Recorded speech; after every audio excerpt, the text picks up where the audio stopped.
On this episode of Cuesta's Corner, the brothers Cuesta, Alex and David, talk about a whole bunch of topics that we think you guys are going to find interesting. We start off with Antonio Brown's frostbite feet injury and his threat to retire over not being able to wear his helmet. A Yahoo Sports tell-all article with Kevin Durant by Chris Haynes. Bleacher Reports top 23 under 23 for the NBA. Mets and Yankees playing well. Yankees and Sox playing at the Field of Dreams field in Iowa in 2020. And we finish off with the Rich Paul rule and Josh Gordon reapplying for the NFL. And without further ado, everyone enjoy intro time. One is the loneliest number that you'll ever do. Two can be as bad as one. It's the loneliest number since the number one. One is the loneliest number that you'll ever do. Two can be as bad as one. It's the loneliest number since the number. What's up, sports fans? How is it going? We are here for the second episode of Cuesta's Corner. It is still an awful title. Please help us. It is me, Alex Cuesta, my brother, David Cuesta, and we're going to be talking about all of the really topics that we think are fun for the week. Yeah, all the fun topics of the week. And if we have time to throw in a few more, we are going to. So I want to bring a little awareness to something that I've been neglecting. K-Doc, my buddy, he has been running a online campaign to get College Game Day over to Rutgers University so that they can come there and watch Ohio State stomp the Rutgers Scarlet Knights. But it'll just be fun to get them there. David, are you behind that? I'm behind that. I'm behind anything K-Doc does. That's cool. K-Doc is the man. You guys, if anyone listens to podcasts, the Sports Opinions podcast, you're familiar with K-Doc. He's been on the show a few times. He even did a fun show with Santos when I was out where they just made fun of everything. So it was good. And get behind K-Doc, support that. Let's get College Game Day to a place that really doesn't deserve it, but does because it's the birthplace of college football. So on to the core of this show. We're going to start off talking about none other than Antonio Brown. The best boy in the league. What the hell is wrong with Antonio Brown? I mean, what is right with him? Come on. First thing that, all right, so diva wide receivers are nothing new to the NFL. We are used to them being stupid, saying stupid things, being divas. Most of them wait, at least a week or maybe a month to do something idiotic after they do it. Antonio Brown said, no, hold my beer. I'm going to do two stupid things and say two stupid things in 2 weeks. First, or in 1 week, not even two. First, Antonio Brown does some cryo-freeze therapy on his body. Normal for athletes nowadays. The ice bath has now been revolutionized for the athletes that can do it into cryo-freezing your body. It's great to heal your injuries and stuff like that. Nothing new. It's not really new technology either. It's been for years. Yeah. Antonio Brown, one of the highest paid players in the league, best paid players in the league, goes and does something that should have been checked by not only him, the people there, people around him, his entourage, his team, the trainers, everybody. And even us rustics that don't do it know. You put your skin onto below sub-freezing levels, it's going to suck. And it's going to cause problems. Yep. This, you know what, for lack of a better term, this moron goes in there with apparently nothing and comes out with frostbite and puts one of the most disgusting photos up on Instagram. I know. Mounds of skin peeling off his feet. And seemingly doesn't care. He's like, yeah, I got frostbite. Can't play for the preseason. We're cool here. I'm still Antonio Brown. That's beautiful. David, what the hell? What is wrong with this guy? Like I said, you're asking the wrong questions. What is right with this guy? Dude, it almost seems like he's falling apart. Well, not falling apart. It seems like he's a little crazy. But I don't know. I'm having fun with it mainly because he's not in the Jets. But I don't know. There's just something really funny about all this for me. Especially, I mean, if he comes out and just plays as well, no one's going to care about all of this.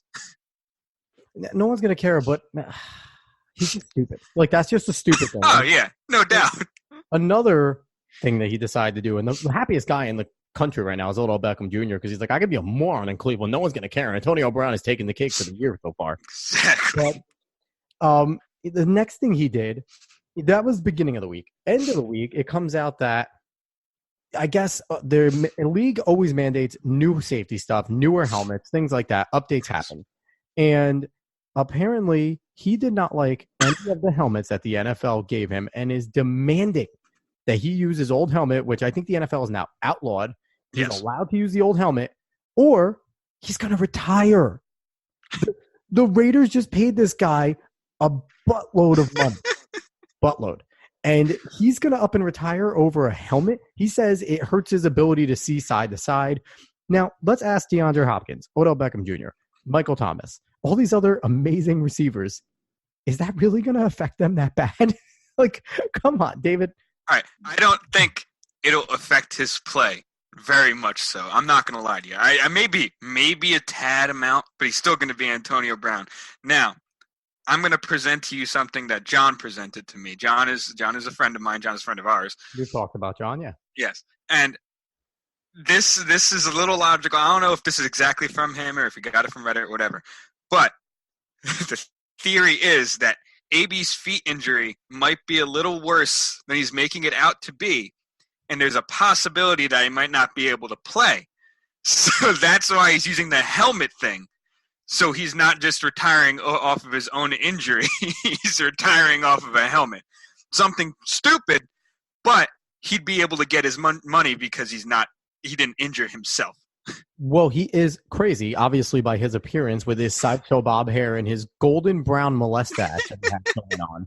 I don't understand it. But there's also another coin to this that I'm going to present that, people, I don't know if they've thought of this. Right now, what's the league's biggest concern right now, Dave? Player safety, right? Player safety, especially heads. Yes. CTE. You are on the side of player safety, and this player is telling you that he feels unsafe. Oh, the Players Association is probably like, what the hell are you doing, Antonio? But if he feels unsafe in these new helmets and wear his old helmet because of safety and being able to perform his job at a safer level, because not being able to see out of your periffs when you're trying to make some circus catches like him could really affect him because he can't see other players coming to hit him, things like that. If you're on the side of player safety, you might have to bite your tongue instead of calling Antonio Brown an idiot and go give this guy his helmet. If he's not safe with these other helmets and it could affect his job negatively, you got to let him wear his helmet. What do you think are they conflicted on this sort of thing with that? I don't know. I don't know if they're really that conflicted because I don't know if they're going to treat this as huge of a safety aspect as wearing the new helmets that are specifically made to be more safe than the helmet that he wants to wear. I don't know if they're looking at it that way, but I feel like they're really thinking like, AB, what are you doing, man? Like we fought for all of this safety just for you to come out and say, no, I like my CTE. Let's go ahead and do this. Let's go ahead and keep my own. Will Smith is giving him his unsatisfied face from the movie. One little aside on that though, John Gruden did come out in the affirmative saying that he is on AB's side. They're getting his feet taken care of. He should be ready to go by the season. Yeah, he'll be fine. And they're on his side for the helmet, and John Gruden's lobbying for the league and everyone just to let him do it. So yeah, just have him sign a waiver. Say if you get destroyed, if I die, whatever. Yeah. So moving on from AB being an idiot, we are going to go to something else. David, what you got here? Okay, so what I have, we're going to move to basketball, is I don't know if everyone saw, but KD article came out, Yahoo Sports. We know KD actually rarely talks to the media, especially last year. So it was a pretty big article to come out, and it was all about his injury that happened in the playoffs, the finals. And quickly, I'm going to give Chris Haynes his due. Chris Haynes is responsible for writing the article of Yahoo Sports. Yes. It was a very good article. It shows KD in a pretty good light, I would say. I mean, he's very straightforward in it. He obviously does. I mean, it's not that he doesn't like the media, but he's going to be very straight with the media. Mm-hmm. Like it shows his personality, and he doesn't blame the Warriors for anything. He was eyeing Game 5 the whole time. He said, and he also made the announcement that if he was leaving the Warriors, it was always going to be for the Nets. Now, I know you've said this to me, like, is he saying that because he's on the Nets now, or did he actually mean it? But I don't know. It's a lot of eye-opening things for KD, his personality, and what are his thoughts on everything that's transpired, especially him saying that it'll be the last time the Raptors are ever in the finals, because that was pretty funny. That was mean. But, yeah, what did you think about the article? Like, What'd First you and get for it? foremost, he has to say that the Nets were the only choice. He has to. He doesn't have a choice. Considering the fact that Alonzo Trier shows up to his apartment during the article, New York Knicks player, a pretty standout player, is going to be a good player for that team. But he's a good friend of Kevin Durant's, and he didn't go to the Knicks. But Durant has to say that the Nets were the only option. What is he going to do? He's not going to play for a year. Why would he start a feud with the fan base? Going, I was going to go to the Knicks, but Dolan's an idiot. They weren't going to offer me the max, so Nets are cool. No, he has to say that. That's true. Number two, I like the way he handled the Warriors thing, talking about, they didn't do anything wrong. It was all on me. He took the responsibility on himself and took everything off the organization, Steve Kerr. Now, I got to bring an aside to the article. There was another – I didn't read it, I'm going to say, but I saw a headline. I'm headline hunting. That the Warriors apparently have come out and said that Kevin Durant stopped talking to the team. Basically, for the longest time, he didn't speak to any of the players, and that doesn't really. He also kind of alluded to that in the article itself. I mean, a little bit, but then again, that doesn't compute, because when he goes down in Game 5, it wasn't the trainers that carried him off. It was Andre Iguodala, Steph Curry. Those guys were the ones that carried him off. So for me, reading this and seeing that headline, maybe they didn't talk as much as you would think that players that really got along talked. Yeah. He just treated it as business, and they respected him. Steph Curry even went out to New York when Kevin Durant signed to say, thank you for what you did for our franchise. I appreciate it. Yeah. If you don't like the guy, if the team doesn't like each other, that stuff just doesn't happen. So I don't know how much I believe all that. I think they definitely had a really good friendship. I don't know exactly. I don't know exactly what went on after the whole Draymond thing. Like, there's a lot of sides that we know nothing about, so I can't speculate. Yeah, exactly. I can't speculate on that. But like he said, he really dove into basketball, just basketball itself, and he took appreciation, like everything. Like, he goes into very specifics in this article. But I feel like if they're saying he didn't really talk to anyone, I'm guessing he probably talked to people a little bit, but he was more focused on the love of the game at that point and than the business. Anything else. It was a business. And the business, yeah. So one thing that I did take out of it is, again, I mentioned Alonzo Trier showing up. They also talked about Damian Lillard contacting him via FaceTime, and I'm talking about his upcoming rap album that's dropping. His third, Dame Lillard's Dollar Dame. He's Dame Dollar. Dame Dollar. Get it right. Yeah, I'm very hip. But coming out, I think it's his third album he's dropping, and they talk, and then he basically comes out and says, people need to stop focusing on the friendships that are in the NBA. They are all pretty much tight. They're friendly. There are a lot of good friends amongst these teams, but none of them care about that when it comes to playing with each other. He said no one's calling each other and going, let's play together. No one is making plans to play together. If the chips fall where they fall, that's awesome, but nobody is vying for it. And I think that was kind of shown with Paul George going to the Clippers. I don't think anyone, including the Kawhi camp, no one about it before. They were probably no, Kawhi might have thought about it, because again, Kawhi probably said to the Clippers, if you don't get anyone, I'm going. So I'm going to the Lakers, or I'm staying in Toronto. Sure the Clippers told him, sit tight. We're working on getting Paul George. But I think prior to the negotiations, it wasn't like and Kawhi were talking to each other like, yo, let's go team up in LA now in the Clippers. I don't think that happened. Apparently Kawhi was trying to talk to multiple people, but maybe not in that sense, not in that specific sense, like let's team up and go. Yeah. So I thought that the article, while it was a nice look into Durant, and it's kind of funny in the end when he's like, all right, just get out. That's what you want, get your ass out of here. Like, that was funny. But I just think that it was a good article. It was a good insight to Kevin Durant and what he's been thinking. Yeah. I think it was a very measured article where I think Chris Hayes did a good job to paint Kevin Durant as just being authentic and really coming out and not caring. I think there is a level of measured talk that somebody said to him, KD, you cannot slander the Warriors. You can't piss off the Nets. You got to stay as neutral as you can and be smart with this. So as much as it paints him being very, open and having good candor, I think it's also a very measured article as well. Yeah. And I can agree with that. All right, now, next.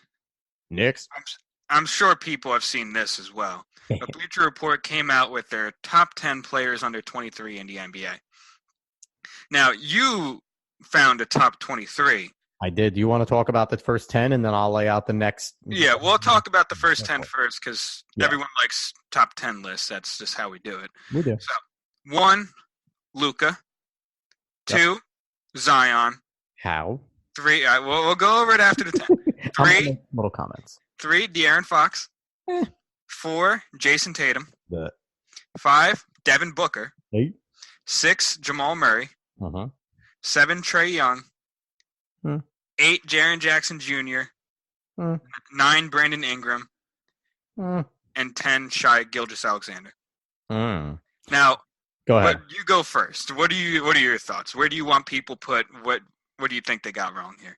I'm not mad at Luka being number one. I know certain people want Devin Booker to be number one. I wouldn't be opposed to either of them. I think Luka's an unbelievable talent. He makes the Mavs relevant. So I like Luka there. Zion, and we're going to get into the other rookies that are on this list, John Moran, RJ Barrett, those types of guys. Yeah. Get off the list, play a game, and then you can be included in a list. We don't know how good they are. We don't know if they're going to adapt. So I have my first discrepancy. De'Aaron Fox, I'm okay. That's a little bit of respect. He was a really big part of the Sacramento Kings along with Buddy Hield. He kind of ran that show very well. So I like his inclusion. I think Devin Booker should be 3. He's sitting at 5. Yeah. I think Devin Booker should at minimum be 2 or 3. If you're going to keep Zion on there, bring Devin up. 5 is disrespectful. It's a lot of disrespect for Devin Booker. Yeah, so I think Devin Booker's better. I think Jason Tatum got a little bit of Northeast love. I didn't think he had a season last year to be put He always gets Northeast love. Like Jason Tatum's been getting the Northeast love since he came into the league. Not a massive fan. He had a great year and a great postseason. He really took a step back last year. And everyone's going to blame Kyrie, but we'll see what he does with Kemba now. 6, Jamal Murray, I like. I like Jamal Murray. I think that he's deserving of top 5. 6 is a good spot for him. He's a talented kid. He needs to get consistency. Yeah. Trae Young at 7, I was surprised he was that low because he's a media darling, so I'm surprised that he was super low, but good spot for him. Jaren Jackson Jr., not going to say I'm familiar with him. I don't watch the Memphis Grizzlies play basketball. Not going to. Not many people do. No. There's only 5 people that watch the Memphis Grizzlies. Yeah, go Grindhouse, go Grizzlies. Cool, Jaren Jackson, you're on a list. Number 9, Brandon Ingram. Consistency is my issue with him. Talent is there. Don't know if he deserves top 10 billing. Shea, I can't say his name. Gilgeous-Alexander. My name is Alexander. I'm good on that one. But he, I think, should be ahead of top 10. I think he should jump into the 8-7 range. Because what do you help the Clippers do against the Warriors? He's just an indispensable player. Maybe we're giving him a little of the Jason Tatum treatment where he had a really good playoff, so we all noticed him, and we're trying to overrank him, and maybe he's proper there. But I think he's more important that right there, and I like him a lot. Now, like you said, I did my due diligence and found 11 through 23. And I'm going to spout those off, and then I'm going to let you just comment on the whole shebang. All right. So 11, Jaylen Brown. 12, DeAndre Ayton. 13, Marvin Bagley III. 14, John Collins. 15, Lonzo Ball. 16, John Morant. 17, Lauri Markkanen. 18, RJ Barrett. 19, Wendell Carter Jr. 20, Kevin Huerter. 21, Miles Bridges. 22, Landry Shamet. And 23, Mitchell Robinson. I guess they were cute doing 23 and 23, so that's adorable. Yeah. So what's your opinion on the whole shebang there? Okay. Like you said, Luka, I'm okay with being up top. What he did for the Mavericks, the fact that basically everyone notices his own step back now, like he's huge. So one, Luka or Devin Booker, I'm okay with that as well because Devin Booker, his shot creation is ridiculous. He's also not. So I need people to stop saying that. I'm looking at you, Dapo. He's not Kobe. But his shot creation is insane. He's ridiculously good. He's Gilbert Arenas in terms of just being able to shoot from everywhere. That's why I like that comparison, Gilbert. But I agree with you on the fact that, Zion, Ja, RJ, listen, I'm big on Zion and Ja, but they haven't stepped on the court yet. You don't know if they're going to be number 2, you don't know where they're really going to be on this list after 1 year. Of course you think they're going to be good, but what happens if they get injured and you just don't see them? What happens if they just have bad games? They're just not ready for that system that they're in. Yep. You can't put them up here. You simply can't. Ability-wise, maybe. We still don't know. But then again, we still don't know. I mean, basketball, you can kind of tell more. It's not like the NFL or anything like that because you can still see, Zion was a man against boys in college. But still, I don't think they should really be put on this list like it like this because they haven't touched the floor yet. But De'Aaron Fox, I really like that he's getting respect. Mm-hmm. I'm not going to say too much. I don't want to make this too long. Jason Tatum, he could be there, but some people would say he's getting a little overrated depending on the year last year. Even Bill Simmons, a big Boston fan, is saying Jason Tatum has a little bit of overrate to him, so that should say something. Yeah. Jamal Murray, happy he's getting the respect he deserves. Trae Young, I'm happy he's there. There's a lot of people that talk down on him, at least in our group, that talk down on him. Honestly, I was doubtful of him too. He came out and he played very well for a very bad Hawks team. So we can't be mad about that. He actually was pushing a little bit of the rookie race against Luka. Jaren Jackson, I'm happy with. Brandon Ingram, he's a good player. It's tough for Brandon Ingram. He had a lot of weird years with the Lakers. Yep. Shai deserves it for the playoffs. We'll see what he does next. The rest of the list I don't have in front of me, so it's hard to tell. But we'll talk real quick. 11, Jaylen Brown. I think he should be lower. I think Jaylen had a big step back here. Yeah. 12, DeAndre Ayton. I thought he played better than expected, so I'm not mad about him being there. Yeah, DeAndre did well. 13, Marvin Bagley III. I think he could be top 10. Yeah, Marvin Bagels is really good. Marvin Bagels, I hate you. Oh, I love that account on Instagram. So we don't spend too much time here. 14, John Collins. It could be argued that him and Trae Young can flip because who was more important for their team? I would still say more important than the Hawks. It's close. 15, Lonzo. I think he's about right there. Not superstar status, Colton Gesser, but good player. 16, Ja Morant. Take him off the list. 17, Lauri Markkanen. You're high on Lauri Markkanen. I am high on Lauri Markkanen because look at Lauri's skill set. He's kind of basically like a Kristaps, except not as good yet. Like we have to see what more he does with the Bulls, but he's good. He is very good. Now I'm skipping over RJ Barrett because again we both agree that they don't deserve spots on this list yet. Wendell Carter Jr. I like a lot too. I think he's good there. Kevin Huerter I think could be a little higher again. What these guys did for the Hawks to make them from probably the worst team in the league to a relevant team. More or less. Talking about him, yeah. Yeah, competitive is awesome. Miles Bridges gets love because he could dunk on everything. So I don't know if I like him even on this list at 21, but I guess he's okay. Landry Shamet showed up last year in the playoffs too, so I like him. Well, he showed up most of the year. Yeah, he was played a good player. well. Yeah. So he's a good player, and I think Mitchell Robinson deserves more love. He does. Mitchell Robinson is the best. Was the best thing on the Knicks last year, easily. The man was dominant down there. No, not Kevin Knox. Now I have an issue because we're both Brooklyn Nets fans. Where's Jared Allen on this list? He's 21. That's true. And Jared Allen blocked everyone. If you were a star of your team, you were getting blocked. You got blocked by Jared, yeah. Now, Mitchell Robinson did much of the same, but I thought Jared Allen also had a better offensive set than Mitchell Robinson at this point. Listen, we can argue this as much as we want. The list doesn't entirely matter. Like, it's cool to have these lists, but as long as you're winning, as long as you're doing well for your team, I don't care if you're on this list. I agree. So, what do you like this list? I think the top 10, I think kind of sucks, but I think everything else is okay besides the rookies being included. Yeah, I think the rookies being included hurts a little bit, but it's all right. I mean, listen, it's mainly subjective. You're not going to be able to get an objective list. Yeah, you're right. So we're going to move on to some America's pastime, baseball.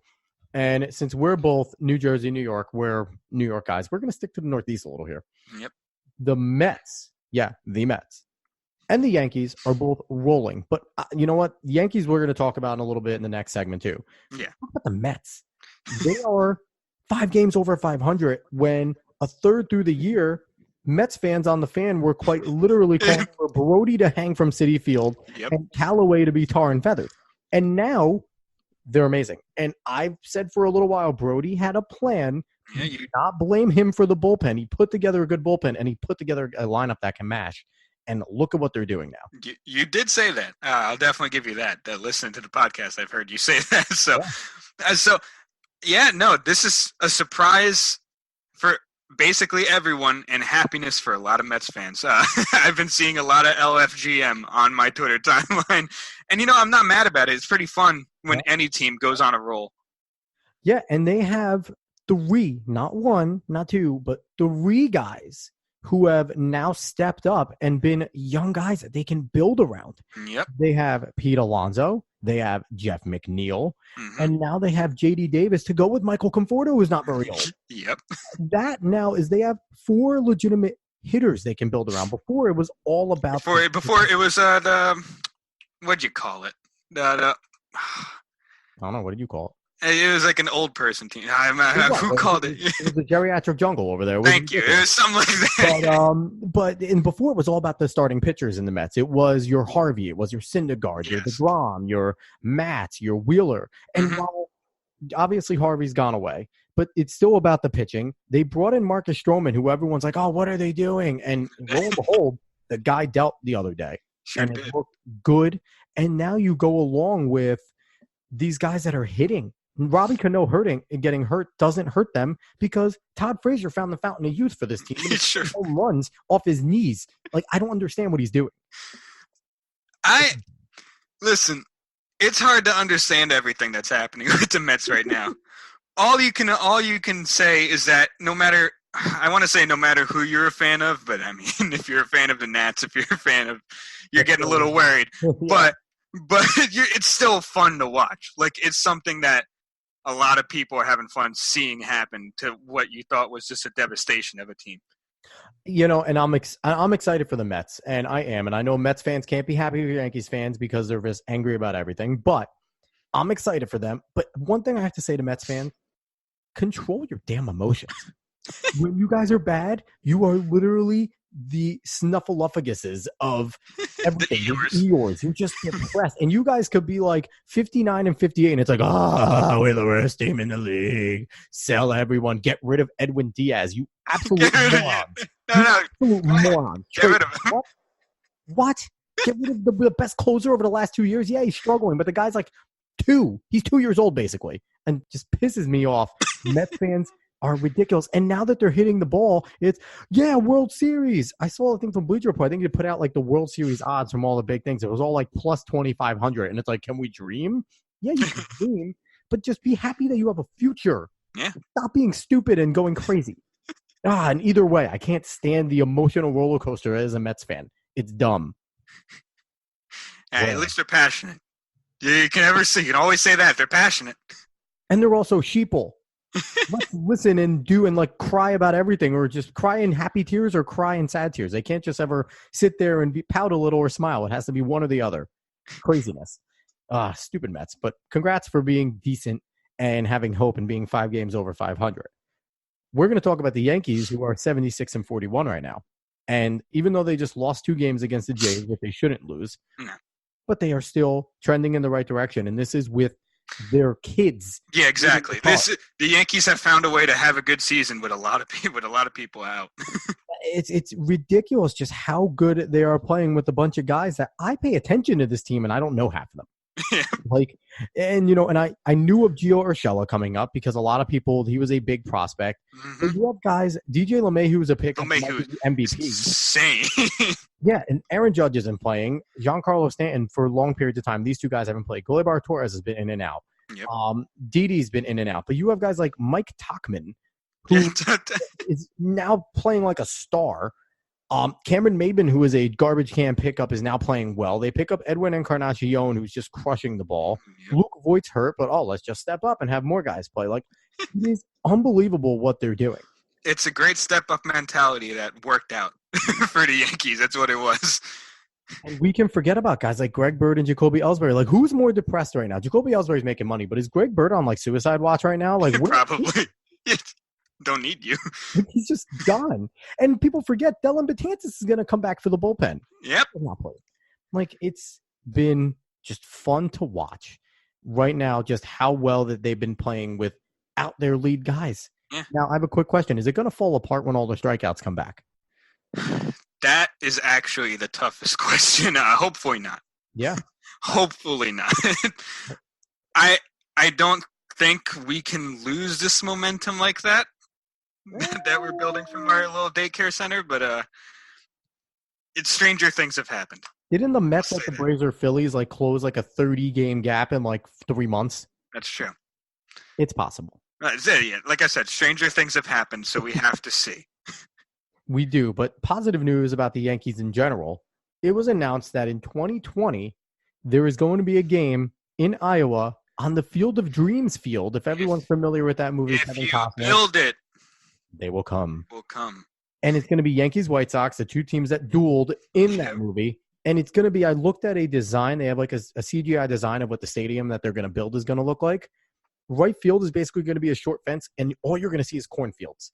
It's going to be an 8,000-seater, and the people that come to watch the game have to walk through a cornfield path to get to their seats. That's not going to be one of the coolest things in sports? I absolutely love it. That movie is a fantastic movie. I remember watching. Kevin Costner does a sports movie. It's awesome. Exactly. I remember watching that movie when I was young, and that quote sticks in honestly almost everyone. If you've watched that movie, even if you haven't watched that movie, you probably know if you build it, they will come. Yep. Like, that is an iconic quote in movies, and I'm very excited I'll watch that game.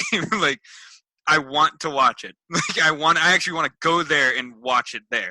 I can't imagine the price of those tickets, but this is the type of stuff that Major League Baseball needs to continue to do. This is something that is going to endear to the fans again. Oh, it's incredibly fun. Yeah. It's literally like a Disney attraction. You're being placed inside the movie.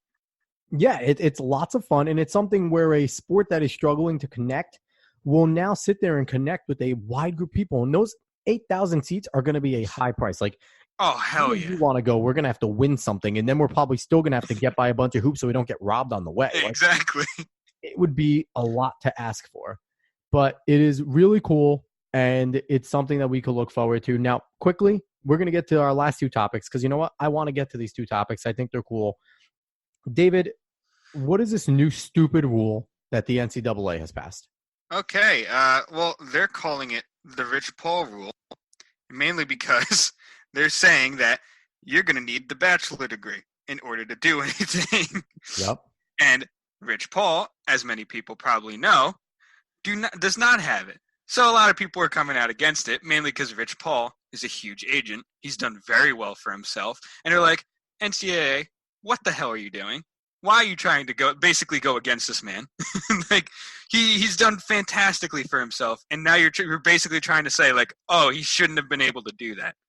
Yeah, some of the greatest people in the history of existence didn't have collegiate degrees. Yep. So you don't need a collegiate degree in order to do anything great. Hell, I have a college degree, and I'm a construction worker now. So it's like you don't need a college degree to do great things. Just like, not everyone needs to go to college. That's a stupid rule to force agents. I think they're going to change that rule. LeBron already came. They're 100% going to. They will not be able to stick by that rule. And here's a quick question, Dave. When are we going to stop caring what LeBron James thinks? Never. That is a never thing. I understand. We shouldn't really put too much emphasis on what anyone thinks, no matter what their job is or what they do. But the man has done a lot of great things. I mean, he opened up a whole school for kids to try to get them to do a lot better, like gear them in the right way towards life. So, I mean, we're probably never going to stop listening to the man. He has done a lot of good things. Yeah, but if they find out that, like, you can track flies' poop in Zimbabwe, they're going to be like, LeBron, what do you think? And he's going to be like, no, I think that affects something. And they're going to be like, something. It's like, whatever this guy says is insane. But I do like LeBron. I think he's a good dude, but I'm just tired of every time something happens that's not even – it may be semi-sports related. Like, what does LeBron think? Who cares? Who cares? But we're talking about it, so obviously we care. Exactly. So there you go. So the Rich Paul rule is stupid. They need to change that because trying to blackball one guy because he's a mega agent that has changed the course of the NBA. Literally, he is the reason why the NBA is the way it is right now. Yeah, I mean, that's the main argument against it. But you're blackballing a lot of people that could possibly find a way. Because, like you said, a lot of people have done a lot of great things without any kind of college degree. So, you're telling players, just don't go towards these people who don't have these degrees. But there's so many people that have these talents before they even go to that school. Like they'll have these great talents, and you're telling them, oh, we're just blocking you away from going into your career like this. Look, I have absolutely no talent in sports media, and I do a podcast. So here we go. There you go. But yeah, this is something that has to change, and I think this is just the NCAA's way of creating another hoop for players to come out of high school to go straight to the game. Yep. It's their way of going, yeah, we're embracing it, but rule. Oh, come back to college. Make us money. Yep. Oh, the NCAA just wants money. That's all it is. Mm-hmm. And last but not least, we're going to touch on this because it is a comedy of errors, and I truly feel bad for this individual. Josh Gordon applies for reinstatement to the NFL again. At this point, put him permanent lifetime insurance, get him on the plan, deny his reinstatement, and just make sure this guy is, healthy. That's it. Because it's obviously not just weed that he's doing. Because he made an agreement that he would not do drugs.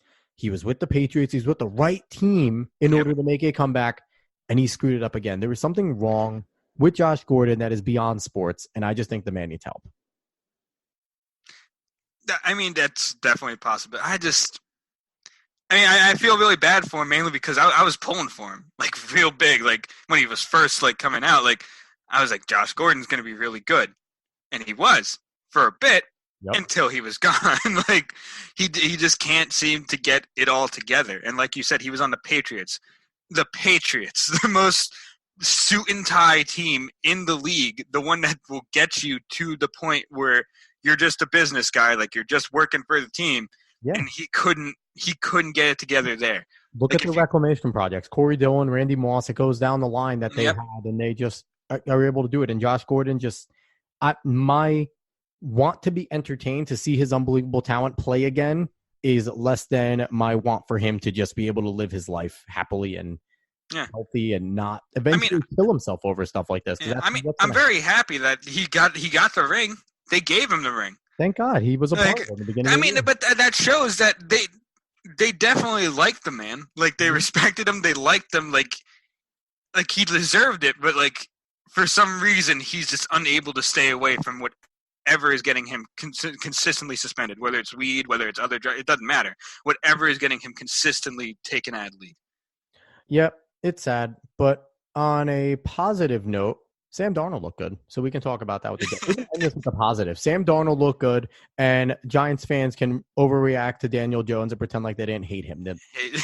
And you want to know, fun correlation? Giants fans are the same people that are usually Knicks fans. And look at these people. We hate Kristaps Porzingis, unicorn. Now we hate him again. We hate Daniel Jones. He went 5 for 5 in his first preseason game. I guarantee if he throws an interception next game, they're going to be like, hate him, tar and feather. So let's watch this emotional roller coaster in New York's finest fans. But we had some of our friends at that game.